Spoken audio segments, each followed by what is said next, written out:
This is a show that has 5 women artists and 5 women poets. And the art was seen first, and then the poets did work. Each one was expected to do a poem about that particular artist. And the poets actually chose the artist that they wanted to do the work from. So my person is Grace Coburn, and my name is Vaasjo. And I was chosen by Grace Coburn to do a poem about my work. And my work is based on Google Earth, just like one other person's is based on Google Earth. And I would go up the coastlines, and I noticed that there were these places that had these fabulous things that looked like fields, except they were the wrong color. And so then I realized eventually that they were in fact salt flats, salt pans, where they were farming salt. So then all of these images come from those salt pans, and I ended up choosing to be very political. The first pieces I did were about Haiti, and then what happened there is I actually did my first painting of Haiti before the earthquake, and that's what really galvanized me to make them about politics. But also, I also have to recognize how far I am from anything that's political, and so the salt flats, these small paintings, gave me that space to say, okay, I know something about them, but not a lot. And in fact, all of the information that I get, and the salt that I actually literally ordered from the different places like Jordan and Israel, just sort of developed as I got more and more involved in the whole issue of salt. And the Haiti pieces, of course, they sort of coalesced me to do all of the rest of the pieces. It grew into more because I also started to look at a lot of other things on the internet, sites, and some of them conflicted with each other. So I would get in touch with these people and try and figure out what was actually going on. But essentially, all of the information comes from the internet, some of the materials come from the internet, and the inspiration comes from Google Earth. Okay, my poet is Yvonne Blomer, and she chose me from the other painters here. We had an instant rapport when we met each other. We had never met each other before. So she came and looked at my work, and I thought that one of the interesting things about it was that in a short period of time, I was exposing her to the processes and the ways that I work, and what attracted me to the subject and the color is very interesting to me, and she was able to respond to that very quickly and pick up to it in a way that I was really impressed with, that she could relate to it other than just saying, oh yes, I like this work. Now, the process was interesting because we had to build a trust between each other in a way that I had to let her go home and see whether our creativity could make something that becomes more real between us. So seeing the poem as a response other than just, that's very nice, I like this work,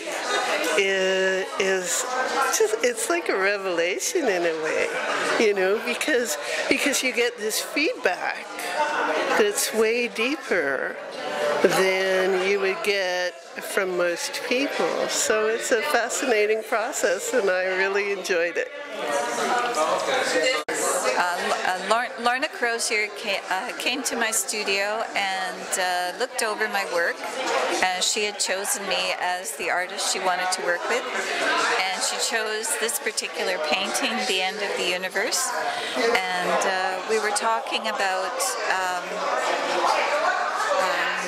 really talking about the structure of the universe, and I told her about a dream that I had had where I found the end of the universe and I climbed through this little hole, and I was actually inside a grain of sand in a child's sandbox, and so she saw the universe in this particular painting and took it from there. I really enjoyed meeting her. I was really honored that she had chosen my work. The process actually begins with music. I love to not dance physically, really, but I dance with my arm. And I really have always worked with gesture, and I've painted with acrylics for about 25 or 30 years. But I've always used the high viscosity of acrylics and the forgiveness of acrylics, building up a lot of layers. And I wanted to give myself the challenge of changing that and working very spontaneously with a very unforgiving surface. You know, whatever I put down stays there. I don't. My rule is I don't paint over it. I don't try to hide it. I don't try to build up layers.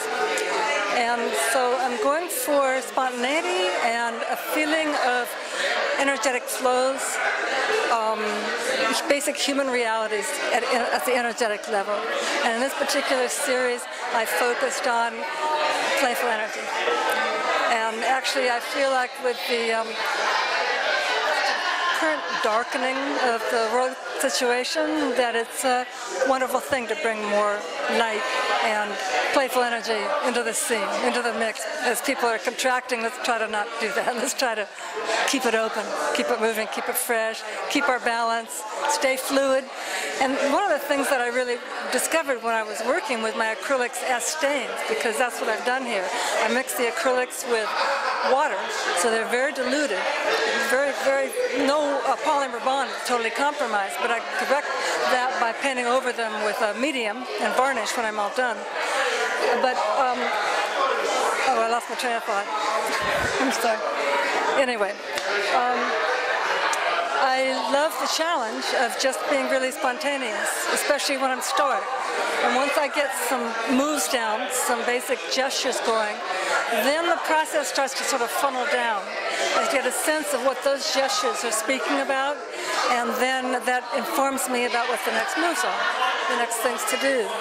And I have to say I do work from a certain metaphysical platform or program, internal program. And the way I see the world, I feel, is very much reflected in my work, even though most people would call it very abstract. I feel that actually there's little stories in each one of them. And not a message, you know, but a certain feeling that I'd like for people to take away with them after they've viewed the works. And how did your poet choose you? She saw several pieces that I had sent to the ladies in the show, and she decided that she wanted to be my poet, which was quite an honor, and that's Pamela Porter. And so how did this piece evolve? Sort of a continuation of my time living in the Middle East, and I do found object work, so it was an influence of the sand and the water, the spices, and just the movement. Text come from? It's from me. It comes from my life that's been evolving dramatically in the past 3 years. So it's an emotional statement, basically, based on my life, which has been throughout my work in the past while. And also because because everything changes for all of us, right? And it's just reinforcing that statement. I think we analyze what we're doing and why we're doing it, and for me, it's making a definite statement about a change in my life. And the series came about, I had decided immediately I was going to do at least 20 pieces, and I got to 15 and decided that was exactly what I wanted, so I stopped it in this series of 15 pieces.